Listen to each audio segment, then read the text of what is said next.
Good evening, everyone.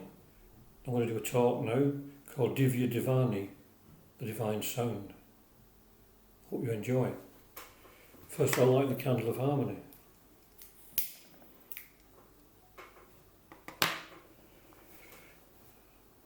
This divine flame representing the divinity within each one of our hearts, a divinity which never goes out. The divinity within never changes. So whatever happens to us physically, mentally, morally, the divinity within remains unchanged. So we must remember that, especially in difficult times such as these. It can never go out. It can be obscured by our minds, like the sun can be obscured by clouds. But the sun still shines behind the clouds, just as the light still shines within our hearts no matter what. So breathing out, let's just relax for a few moments and contemplate those ideas, or whatever you want to contemplate.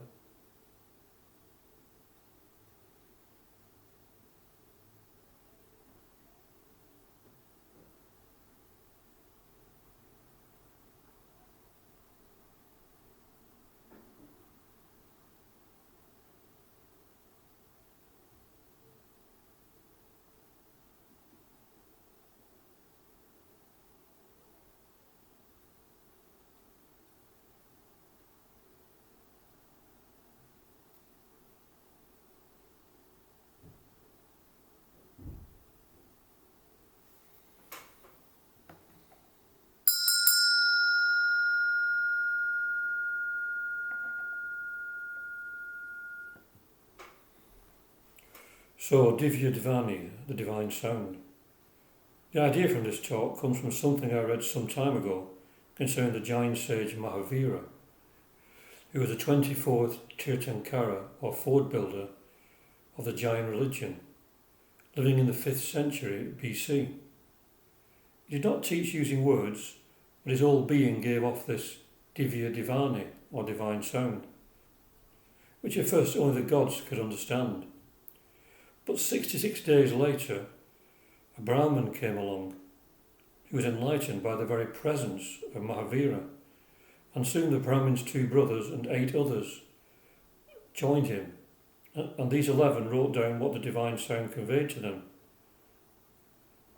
Thus a divine sound radiating from an enlightened being gave us some precious Jain scriptures. Around about the same time, Gautama Buddha was teaching at Gridarakatu mountain in India, and he turned a flower around in his hand and held it before his listeners. Everyone was silent. Only his disciple Mahakasyapa smiled, although he tried to control it. Maybe he thought he was doing the wrong thing.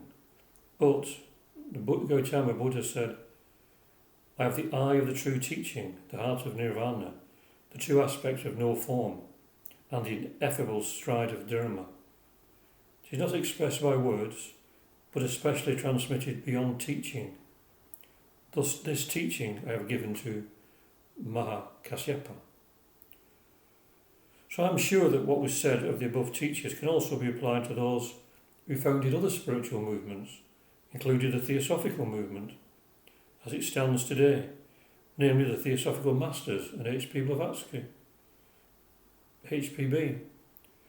They also must have admitted the same Divya Dhvani or divine sound,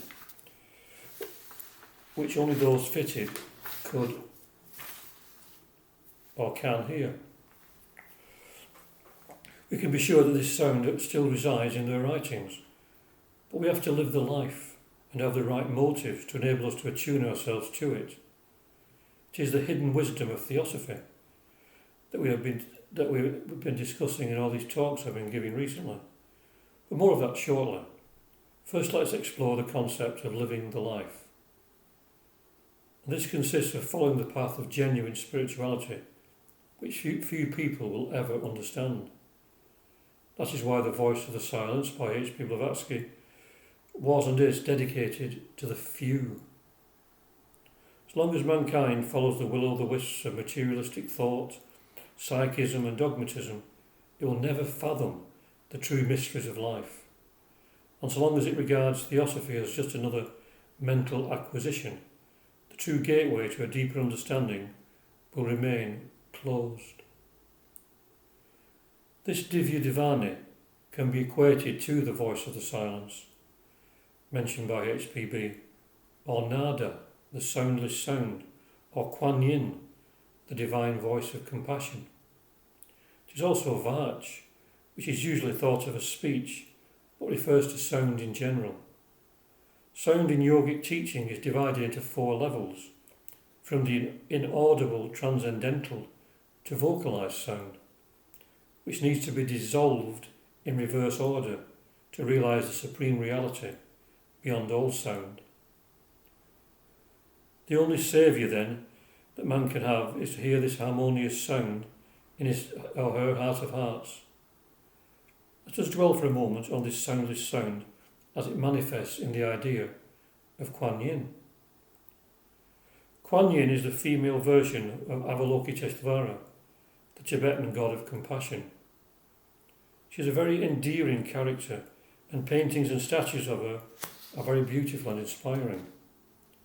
Exoterically, she is prayed to by millions of adherents and is looked upon as the goddess of mercy in China and amongst her followers worldwide.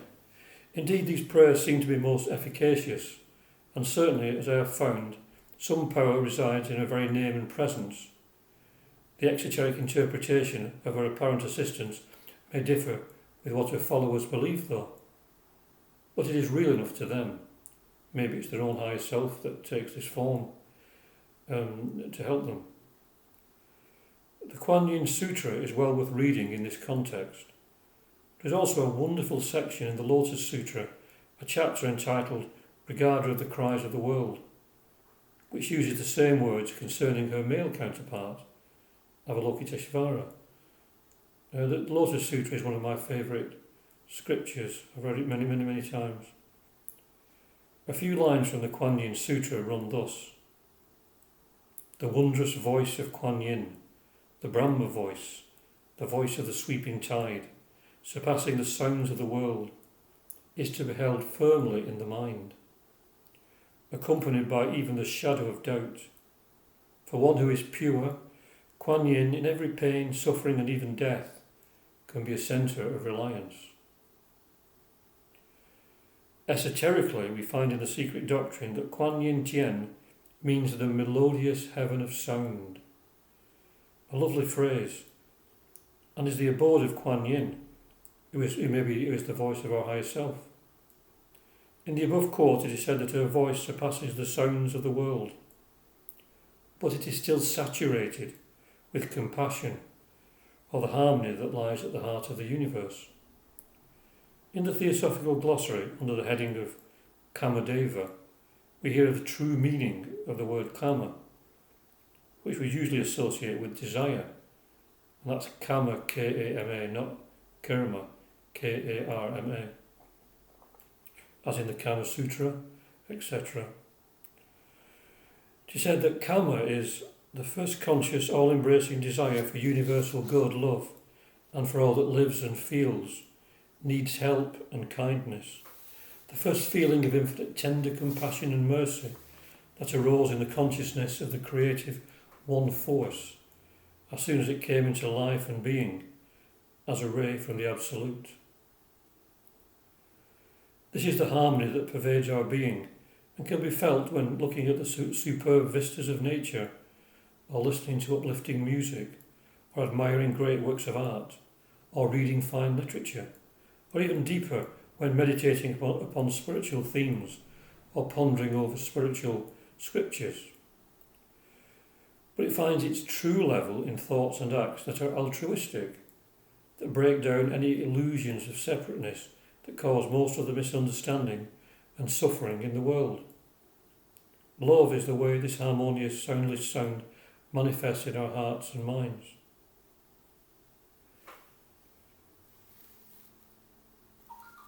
We learn something of the great spiritual mystery concerning those who, despite their outer beliefs, can attune themselves to the divine voice of compassion, which is harmony and transcends the illusions of personality which makes us believe that we are Christian, Hindu, Buddhist, Jain, Muslim, agnostic, theosophist or atheist. All these designations are nothing in reality. Now great beings who have attuned themselves to this divine sound and therefore realised the disharmony of the world have returned at certain times to instruct us and try to awaken us from our dreams and nightmares. Thus have great ones like Krishna, Buddha, Jesus, Plato, Pythagoras, HPB, etc., etc., etc., come to teach us more by the aura that surround them than by their words. And only those who try to live a spiritual life will truly understand the real message, which is not in words but in the presence. They have realised the eternal truths and the beauty of the spiritual life that reduces the sensual so-called beauties of the world to mere constricting chains. So what is the sort of life to be led if we are to attune ourselves to this divine vibration that permeates the universe? Well, we need to train ourselves to see the harmony in the hearts of all beings beyond the apparent chaos. We need to find love, because that love in our hearts is a reflection of the melodious sound that floods the universe. We have to come to bring ourselves to align our lives with that love, that divine melody. To do this, we have to restore broken harmony with our love and to realise compassion. The voice of the silence tells us that compassion is no attribute, it is a law of laws, eternal harmony, Alaya's self, a sureless universal essence, the light of everlasting right, and fitness of all things, the law of love eternal. The more thou dost become at one with it, thy being melted into its being, the more thy soul unites with that which is, the more thou wilt become compassion absolute. Harmonious sound then pervades the universe. In the inner group teachings, HPB says that Akasha is the root of the manifestation of all sound, and that it is the sounding board of nature that vibrates everything into motion and begets correlations upon correlations. In this sense, we can see how it can become love by sympathetic vibration, and the greater and wider our attunement to and understanding of this harmonious vibration, the wider and deeper is our love and sympathy for all beings. The essence of this sound is said to be the sacred mantra Om, and W.Q. Judge writes concerning this, the Padma Purana says, the syllable Om is the leader of all prayers. Let it therefore be employed in the beginning of all prayers.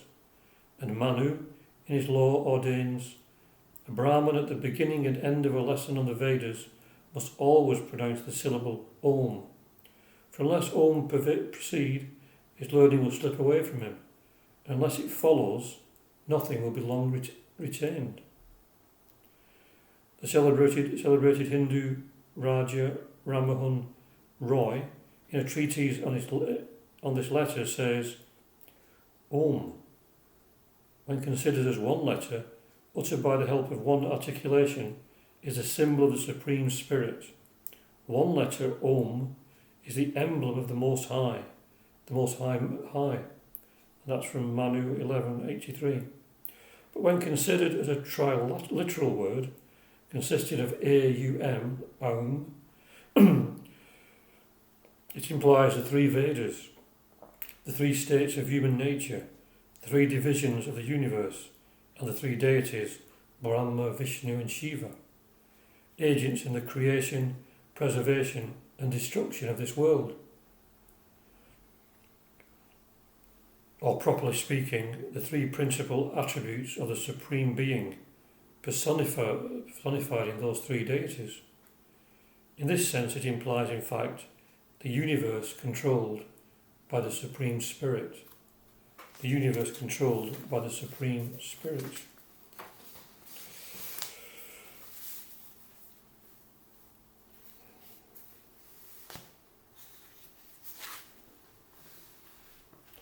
Now we may consider that there is pervading the whole universe, a single homogeneous resonance, sound or tone, which acts, so to speak, as the awakener or vivifying power, stirring all molecules into action. This is what is represented in all languages by the vowel A, which takes precedence of all others. This is the word, the verbum, the logos of St. John of the Christians, who says, "In the beginning was the Word, and the Word was with God, and the Word was God." This is creation, for without this resonance or motion among the quiescent particles, there will be no visible universe. That is to say, upon sound, or as the Aryans called it, Nada Brahma, divine resonance, depends the evolution of the visible from the invisible. So how are we to awaken to an awareness of divinity and unending peace, joy and love, and to be able to communicate it to the hearts of our fellow pilgrims on this mystical journey to the heart of all that is good, true and beautiful, in this radiant universe of colour and sound? How are we to discover something that is beyond all these designations, and not only live in its light, but somehow communicate it to those who need this inspiration even more than we do? A theosophical writer, Raghavan Iyer, says, "The surest sign of the Logos in the cosmos, the God in man, is the enormous latent capacity through the power of sound to create something that is truly magical. Each human being can readily release vibrations that either bless or curse, help or hinder all other beings. This is determined by the quality of motivation, the intensity of inmost feeling, and by the degree of individual and universal self-consciousness, nurtured and strengthened through deep meditation and self-study. The priceless gift of noetic intelligence can be brought to bear upon each of the chief centres of consciousness in the human constitution.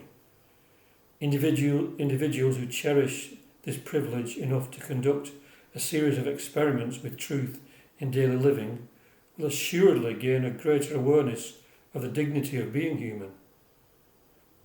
Anyone who can existentially restore the alchemical and healing properties of sound, speech and silence, even to some limited extent, in the humblest of contexts, in close relationships or in the company of little children, in everyday encounters, does a great deal for the invisible tribe of teachers and friends of humanity, Guru Parampara.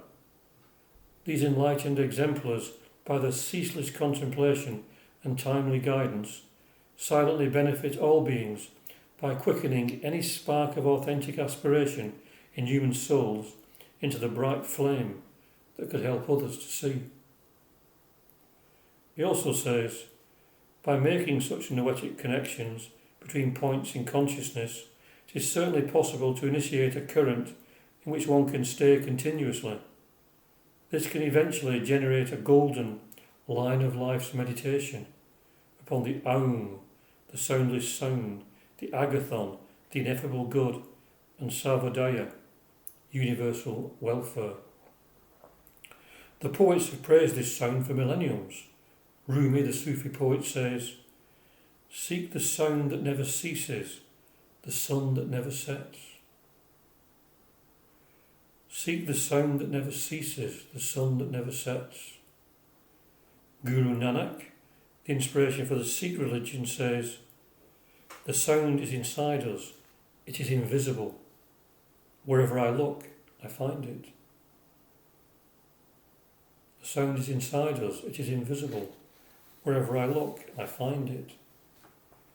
Kabir speaks of the unstruck music of eternity, a beautiful expression that always evokes deep associations in my mind and heart. The unstruck music of eternity.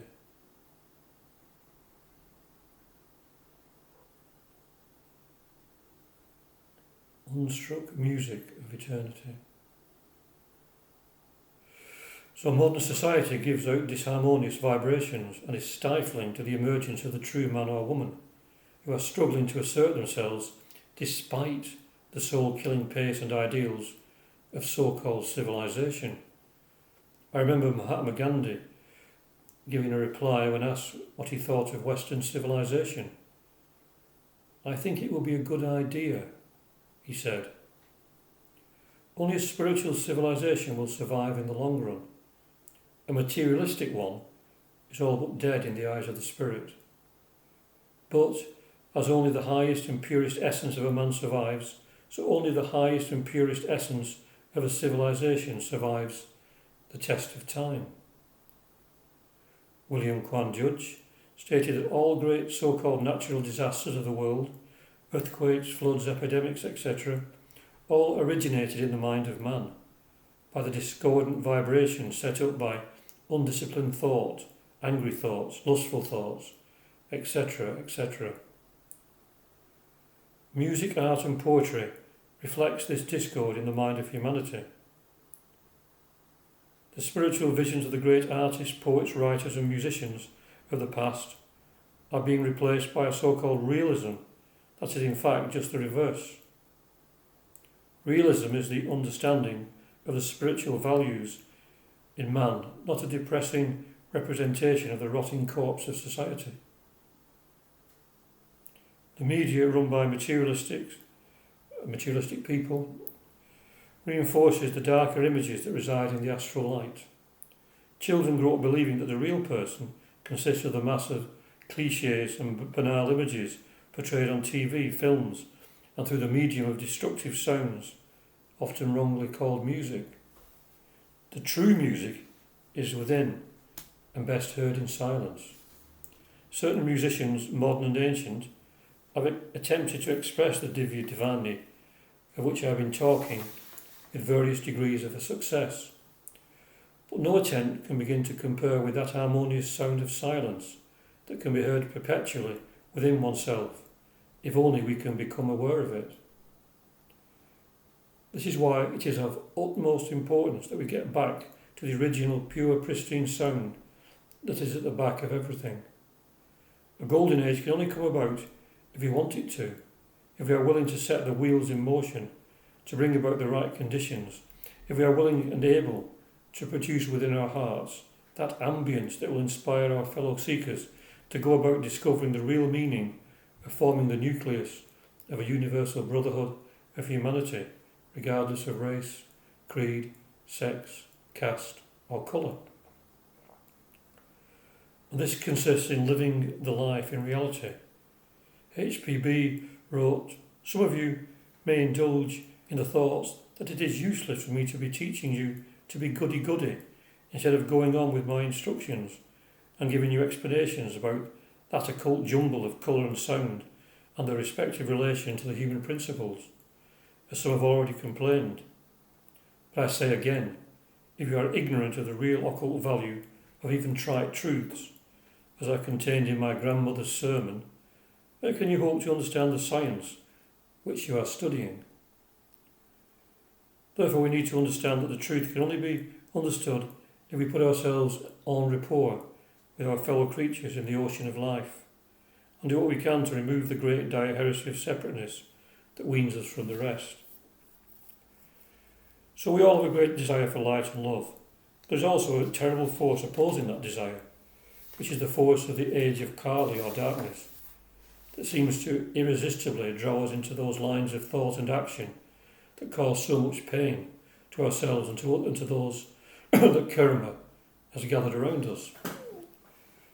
So much we feel that we find it easy to criticise but difficult to compliment someone for the little good they may be doing. How many people have gone down that road that leads to bitterness and despair for want of a kind word or a smile, those things that grandmother's sermons encourage? Those who know, the masters of compassion, look on with infinite love. They understand that we shut out the light because of our self-made delusions, and that we lose the benefit of the inspiration of the Anuttara Samyuk Sambodhi, the merciful and enlightened heart, because of our pessimism, true teachings are hidden from us only because of our inability to live in the presence of our souls, our unwillingness to trust in our higher self. The Theosophical Masters have told us that most, if not all, of their teachings are incommunicable until we reach a certain stage in our development. The Ashtavakara Gita states that we are afraid to be free to live as spiritual beings. Of course, this is not something that we can do immediately, but certainly we should plant the seeds in our hearts and nurture them daily with meditation and true study that has as its goal the easing of humanity's pain. All of the motives will lead us nowhere in the end.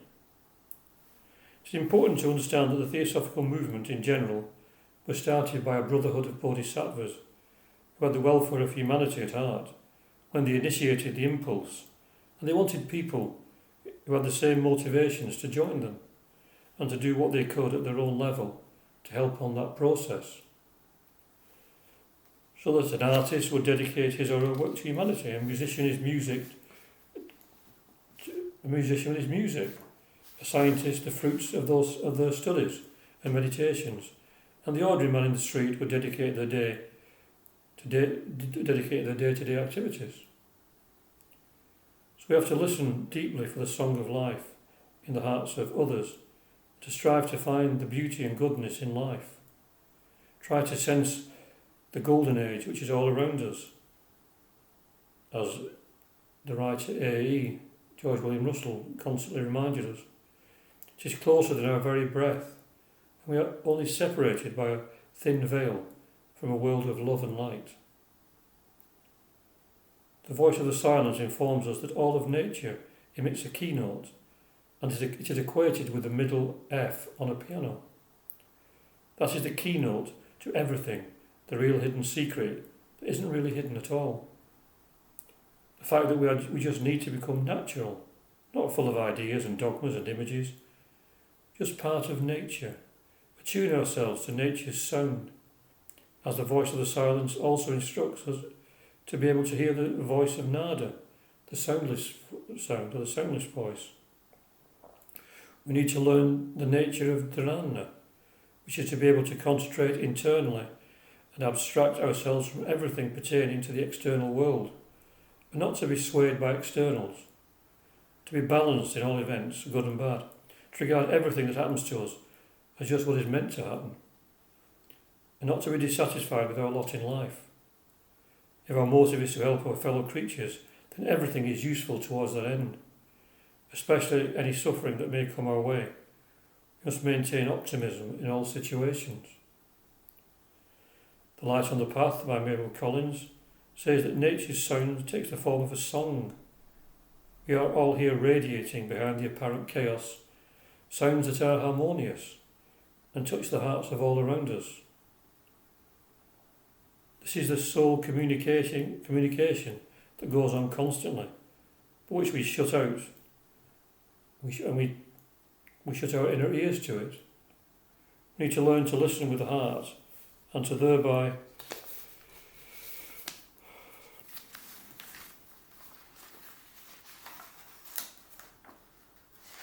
sorry about that. A bit of silence there. And thereby hear what our fellow creatures are really trying to say and develop a deep love for all things, because we all live, move and have our being in this harmonious sound. It is the touchstone of our being, our talisman, our light that never goes out, our guide in dark times, our Lord, witness, comforter and our friend. If we will but accept that friendship, it will surely help us to cultivate in our minds and hearts the universal brotherhood and sisterhood of humanity, regardless of race, creed, sex, caste and colour. That is the main object of the Theosophical Society and the whole reason for its coming into being 150 years ago, about. So thank you for listening. I hope you've got something from this. It's a talk I wrote quite a while ago. I've not given it for quite a few years. But I hope you got something from it, and hopefully I did too. So thank you very much. Just breathe out again. We'll have a few moments of quiet just to finish off.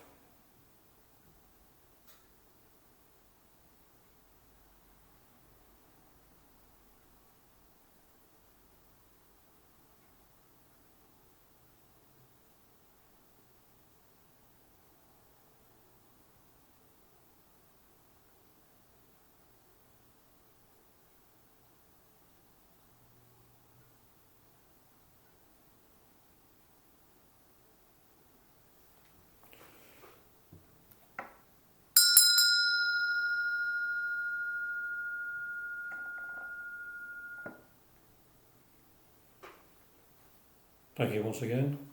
Om Shanti, Shanti, Shanti. Peace, peace, peace. Peace on earth and goodwill to all beings.